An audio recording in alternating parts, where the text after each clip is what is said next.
So when I talk about structure and story, my key focus is on concept, because many people dive into a screenplay before they have even figured out what the concept is. And ultimately, that's what you're going to sell.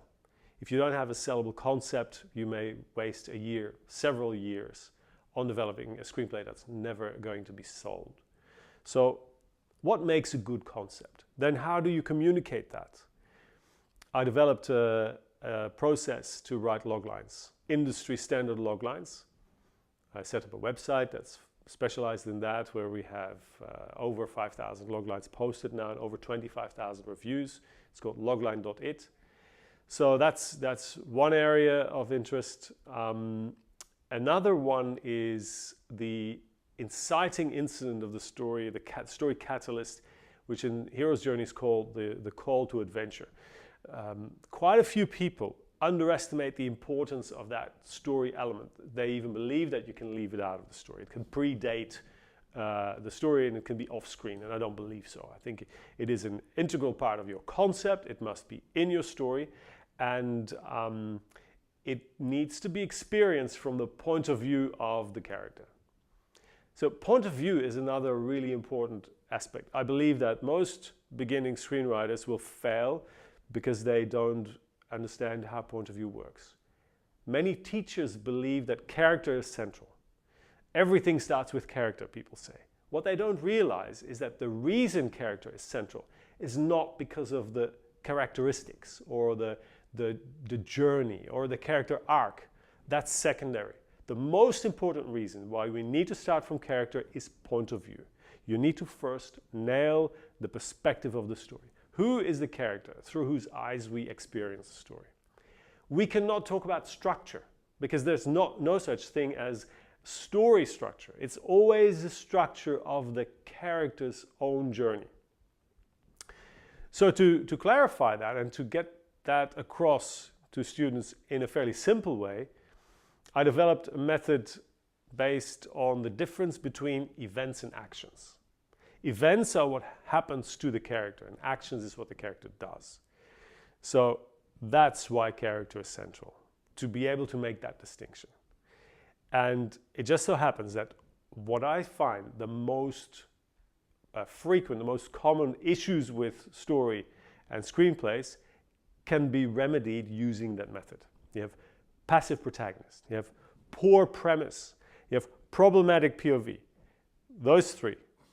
You look at the system of events and actions, and you can diagnose the issue and you can resolve it.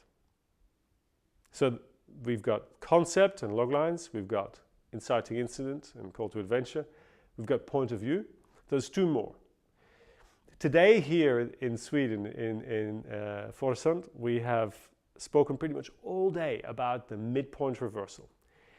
Many screenwriting teachers talk about midpoint, and they talk about point of no return. I don't like that. I think point of no return is an academic term that is inherently not dramatic. It does not help the story. And the best example to demonstrate this, I find Alex Garland's film Annihilation. I recently did a YouTube video about this to demonstrate that point of no return is not going to save your story. What you need is a midpoint reversal. It's where the story pivots, where the character comes to an insight, where the stakes are heightened, and all that needs to be integrated. And a midpoint reversal happens on the event level. You have what I call a reversal of fortune. The situation changes for the character, so the events go from positive to negative halfway through the story. And there's a reversal of action, so the character takes a new approach to achieving the goal. So this midpoint reversal is critically important and grossly misunderstood. So that's another area of focus. And finally, an element of the hero's journey that I also find has not gotten enough attention, and that's the threshold journeys. Threshold journeys are all about motion. Film is about motion, motion pictures. So very often we see characters go from A to B in the film without really any other reason than geographical, transportation. It's useless. Films are about metaphors. Films are about meaning. Films are about emotion. If there's no emotional psychological reason for the character to go from A to B, it should not be in your film. So I focus on the meaning and the importance of thresholds, and we analyze films to demonstrate that successful films at their act breaks have meaningful thresholds. It could be anywhere. It could be at the sequence break. Sometimes it is tentpole scenes have an introduction and a closing as a threshold. So these are 5 areas. So concept on log lines, inciting incident, call to adventure, midpoint reversal, point of view, and thresholds. I think those are areas that are misunderstood and that do not get their due attention in screenwriting.